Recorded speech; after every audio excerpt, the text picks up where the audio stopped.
are in part 4 of a message series we've called Influencers. We're basically taking a look at the lives of people who are making, or made rather, an impact on the world. And no, we're not talking about people who post photos and videos and short form content on Instagram or TikTok or whatever the heck Twitter is now.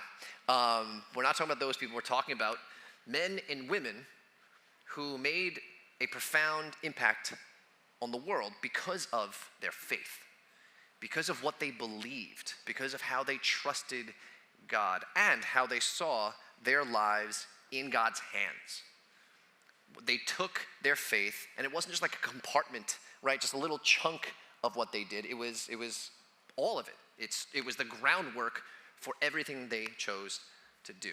Now, growing up, we went to church on Sundays, every Sunday, and like that was just a kind of part of the week, right? Monday through Friday, went to school, just like the rest of me and my brothers, and then Saturday was sometimes for soccer games or whatever else, and then Sunday was church. So like it was just something we did. Then over time, you start to like hear about people who's like, no, it's not just that church thing, that faith thing, that Jesus thing is not a small like component, a compartment of your life, but it's like, it's everything. It's the filters that they see the world and their life through. And it starts to change things for them, and then made me and others curious. And maybe you've met people like that where you're like, no, they think about faith and what it means for them all the time. And that's the case for the people we've been looking at throughout these series.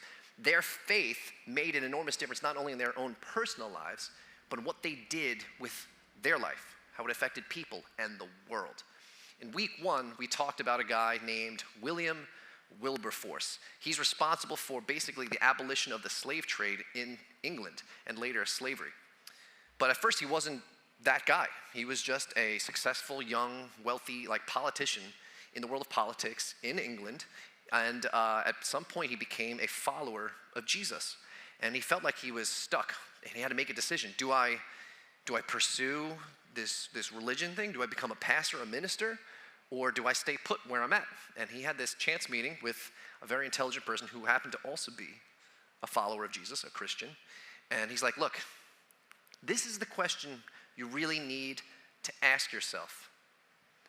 What if you are the way you are, in the place you are, at the time you are, for a reason? As if, what if God has chosen you with everything that is in you and a part of you, and put you exactly where you're supposed to be right now to make a difference? And so for Wilberforce, he's like, okay, let me take that to heart. And so what he did was, he didn't leave politics. He used his newfound faith in Jesus and all that Jesus taught, and he put it into his work, his politics. And eventually, it led to the end of the slave trade and to the end of slavery itself. In week 2, we talked about a woman named Corrie ten Boom, who she grew up in the Netherlands and lived through World War II. And her family was responsible for about 800 Jewish people being rescued, or rather not even sent to concentration camps because of her family. Like they hid people so that they couldn't be captured and found. About 800 people are attributed to them being safe. But she and her family got caught, and they were in a concentration camp, and somehow she eventually was released and got out. And her faith kept informing every decision, not only she, but also her family had to make. And it faced them with this question. Every time they looked down at the world, looked not down, but at the world and the situation that was going on, every time they were faced with literally their own lives being on the line, they asked this question: what do you do when nothing's in it for you? Her family were taking in strangers, people they've never met, to protect them, to take care of them. And they had to ask this question: what do we do? Well, their faith prompted them to risk it all for the other people's benefit. And then later on, she was able to amazingly forgive her captors, her tormentors, the people who treated the Jews terribly. And she was able to teach on the power and the freedom of forgiveness.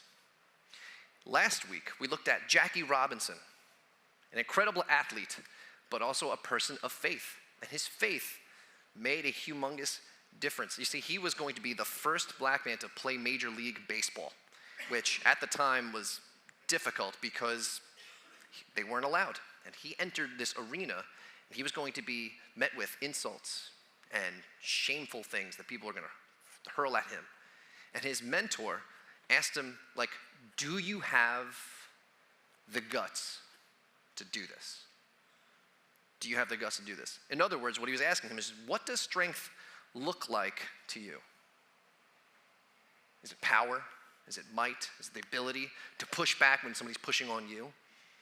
And Jackie responded like, I have the guts. I can do this. It's like, I've been in the military. I've been an athlete. I can handle this. And his mentor was like, no, you don't understand.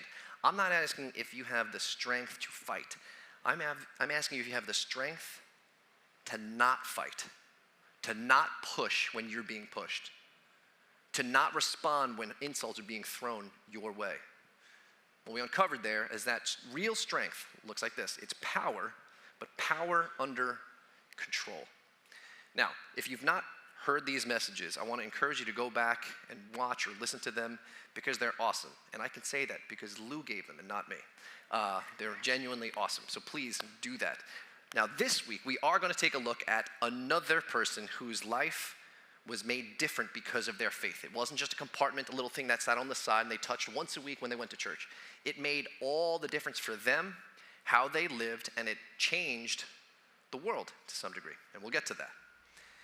But in the other messages, like the previous weeks, we kind of start with the person. We talk about their history, the problems they were facing, the culture they lived in. I actually want to start in a different spot. I want to start with a portion of Scripture that radically changed this person's life. It informed everything they did. Pardon me, I'm being told that this thing is dangling off my face. I'd rather have that than a booger. Anyway, what was I saying? So, this person's faith, like not so much their faith, but what they did was based upon how they viewed a portion of Scripture. Now, this portion of Scripture comes from the New Testament of the Bible.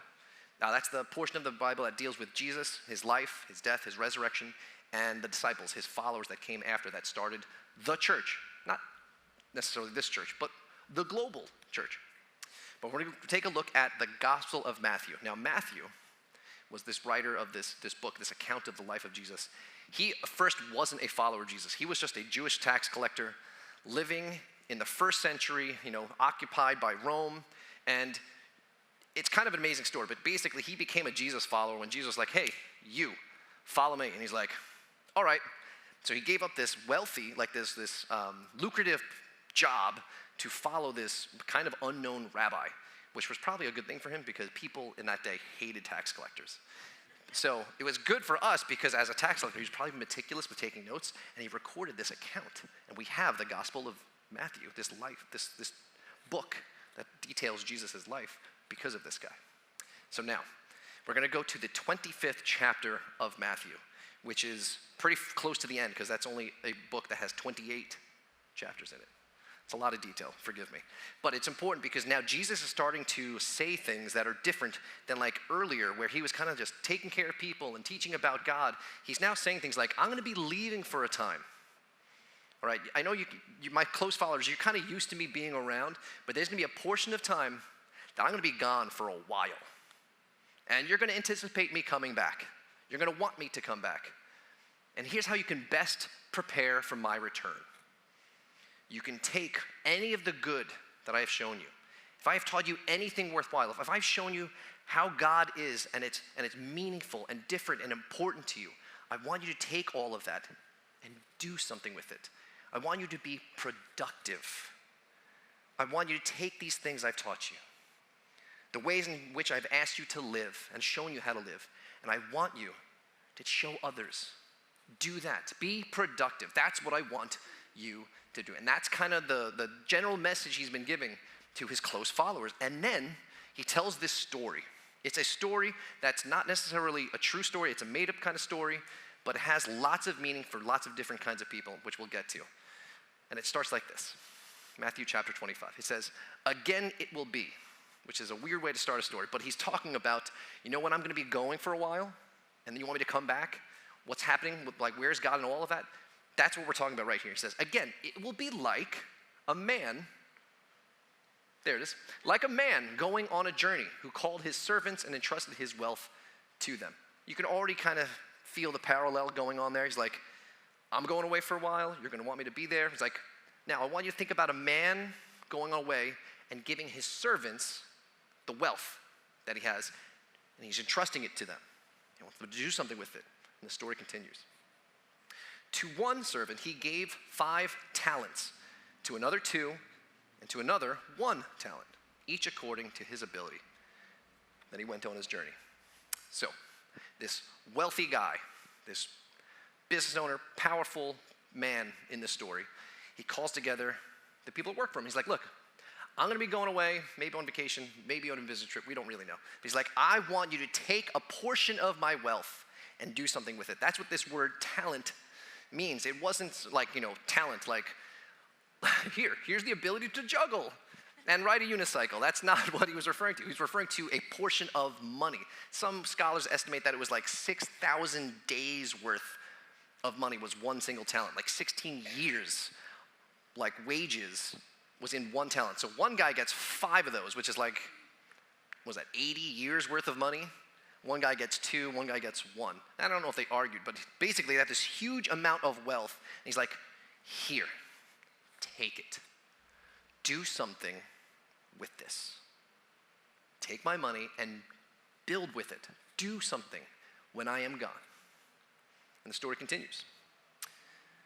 The servant who had received 5 talents went at once and put his money to work and gained 5 more. Not bad. So also the servant with 2 talents gained 2 more. It's pretty darn good. Has anyone here ever made 100% return on any investment? No? Well, these guys are doing pretty good. I don't know if it's Bitcoin or stocks or, I don't know, some other energy drink that's new. I don't know, whatever. They're basically working it and they're making money, and this is pretty darn good. Now that we have to turn our attention to the guy that got 1. But the servant who had received 1 talent went off, dug a hole in the ground, and hid his master's money. I don't know if that's like the first century equivalent to like stuffing your money in a mattress, which, does anybody really do that? If you do, tell me your address. No, like I've only ever heard of that like in movies or whatever. But this guy just takes the money, like this huge portion of money, and he just buries it. Now some time passes. And the story continues. After a long time, the master, the lord of this household, the man who owns all of this wealth, he returns. And he wants to settle accounts with his servants, which has a bit of an like ominous tone. But he's like, look, I gave you a huge chunk of money, each of you, some more than others. I want to know what you did with it. What happened? Then the story continues, and Jesus says to the people listening, he's like, the guy that got 5, who earned another 5, tells his master, he's like, look, you gave me 5, I've earned 5 more. I have 10 now. And the master's like, great work. Well done, my good and faithful servant. Please come share in your master's joy. Like, we're gonna party because of how much you've made, and you get to hang out with me now. Like, you're still a servant, but like, we're gonna have fun together because you've done so well. And the guy that had 2, that earned another 2, also goes to his master. Look, I've also made 100% return on what you gave me. The master's like, again, well done, good and faithful servant. I'm so proud of you. That's amazing. Let's go share in my joy. I'm happy we get to share in this moment together. And then comes the guy that was given 1. And he's like, I didn't do anything with what you gave me. I hid it in the ground because I'm scared of you. I've seen how you operate. I know how you run your business. You're ruthless. You buy fields after people plant in them so you don't have to do the hard work, and you get all of the abundance that thing produces. It's like, so I put it in the ground.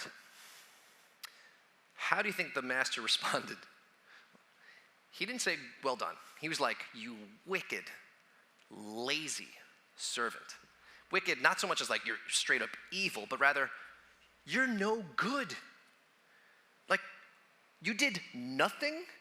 Even though you know I'm a harsh businessman, why didn't you at least put it in the bank where it gains some amount of interest? Instead, you literally put it in the ground. It's a waste of what I've given to you.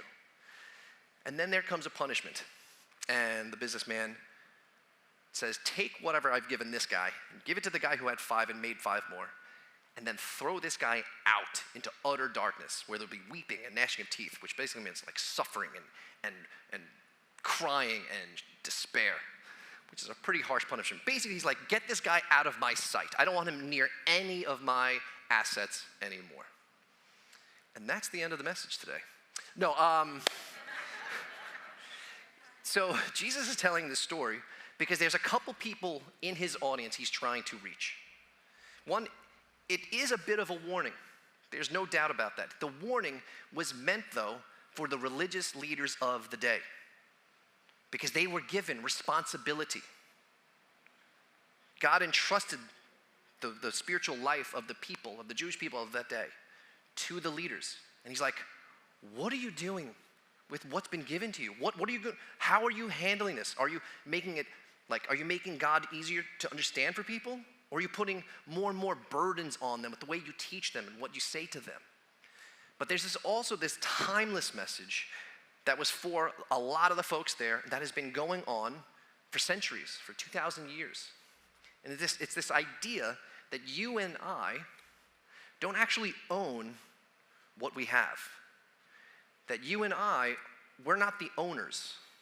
These things are on loan to us. Well, all of the good we have was given to us by God. In a word, what we're talking about is stewardship. It's not a very common word, but a steward is a person who manages something they don't own. They're taking care of it for someone. It's like if you ask me, hey, could you come to my house? I'm going out of town for a couple days. Could you just you could stay over, you don't have to, but could you just make sure that the plants are watered, that the dog is let out so it can use the lawn? Could you just make sure that the mail's brought in? Whatever, I'm house sitting, right? It's not mine, but I'm taking care of it, right? It's not like you went, okay, well, first you have to sign the title and the deed and make sure you get the insurance transferred over to you. You're not going to do that for a few days. I'm not going to own your property while that happens.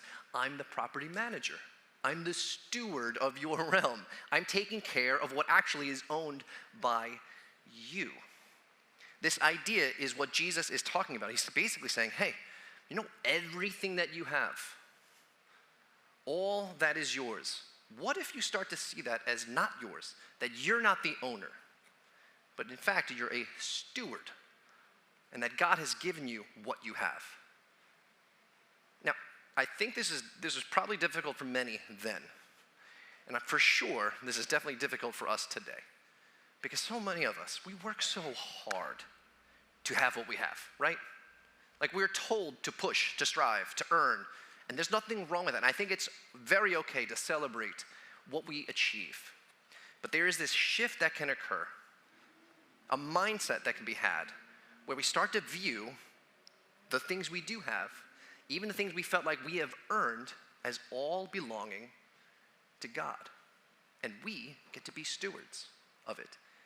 And what that means is we get to take what he has given us and apply it and do something with it. That all that we have are riches, wealth, talents that he has handed to us.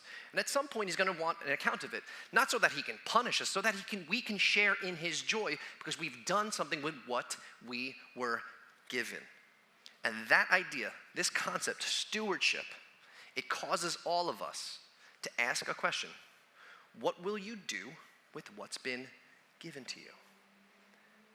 And this is the question that the person I'm trying to get to had to ask herself. What would she do with what was given to her? And then immediately, I'm sure you're thinking, well, now I have to take an inventory of what is mine, what's been given to me, right? Okay, so I have time. We all have the same 24 hours every day, right? How do I spend my time? What do I do with my time? My finances. How am I dealing with my money? Am I spending it wisely? Am I saving appropriately? Am I giving to the right causes? Do I spend too much on frivolous things? Am I saving up enough for the future? What am I putting my money into? How do I deal with my investments? All of these questions. But if all of that we have, if our income, our inheritances, our investments aren't our own, but God's, then it changes kind of how we look at them. our bodies, our literal bodies, our minds and our physical bodies, we start to think, okay, if this is not actually mine but on loan to me, how will I handle that? How will I feed it? How will I take care of it? Will I exercise? Will I not exercise? Maybe it's actual talents, like actual abilities. Maybe God has given you, or maybe you feel like God has given you the ability to do something unique. How would you take that ability, that talent, that skill, and apply it appropriately? Those are all great things to be thinking about. But the influencer we're talking about today, thought about something else. And we're going to take a look at a portion, a very small portion of a letter she once wrote. And this is what it said. I cannot but look upon every thing, every dollar, every second, every bit of my own strength, every ability. What's in there? I cannot help but look upon every blank you leave under my care as a talent. She's shifted her idea. She's embracing this idea that she is a steward. Everything under my care as a talent, committed to me under a trust. But it wasn't time. It wasn't money. It wasn't her body. It wasn't her abilities. It was every soul. It was the people in her life. It was every single relationship in her life. She acted as if God had taken each person and put them there on purpose for her to view as like a responsibility, that she was going to steward each relationship and then give an account later on so she might be able to share in the master's joy later on. It wasn't just like, I'm just going to go through life and do what I want. It's like, no, every time I interact with certain people, I'm going to view that as an opportunity to do God's work. And for her, specifically, it was her children. This person's name is Susanna Wesley. She was born in 1669 and lived till 1742. And at the time of this writing, she's writing actually to her husband. Now, he was a minister, so we're not sure exactly if he had just basically like up and left for like a year, or somehow I combined those two ideas, that he's a minister and he up and left. That's not what I meant. But that he, for whatever reason, left for a time, or he was an itinerant minister and was going place to place, dealing with something important. And she's writing to him, and she's saying, you know what? The kids that you have left me with, I'm going to view each one of them as a talent, as a portion of God's riches handed to me, so that I might take them and do something with it. I have all the reason to complain about my situation, but I'm not going to do that. Instead, I'm going to look at every opportunity with them, every moment I can teach them, and do it as if I'm a steward. Not an owner, they're not mine, they're God's ultimately, but I'm going to care for them because they have been entrusted to me. Now, if you're not a parent, you might be thinking, well, then I guess this doesn't apply to me. I do want this very much to apply to parents. I think the people that, can best benefit from your interactions are your kids for sure, right? And if you're a grandparent, yes, pour into your grandchildren's lives. But it doesn't end there. There are people that you come in contact with every day who may benefit from how you interact with them. I was thinking a lot of times you can place orders for things, and I've done this, so I'm not pointing the finger. But you could run into a coffee shop, pick up your order, and run out. But what if you just as simple as hey, thanks so much, really appreciate you guys, and left? We don't know. We don't know what that would do. Maybe there's a student of yours, you're a teacher, there's a student that you have that you feel maybe they're coming to mind, and maybe God's I would like for you to pour into them. You don't have to be hey, just want to say, great job on the test. By the way, Jesus loves you. That's not necessarily what I'm saying, though that would be cool if they were open to it, but rather, hey, just great job. I'm really proud of you. Well done, right? Just plant a little seed, put a little spice on it. I don't know what that means. Perhaps there's somebody down the street, a neighbor you don't really know, but the little interactions you have with them, you don't know what kind of difference it could make.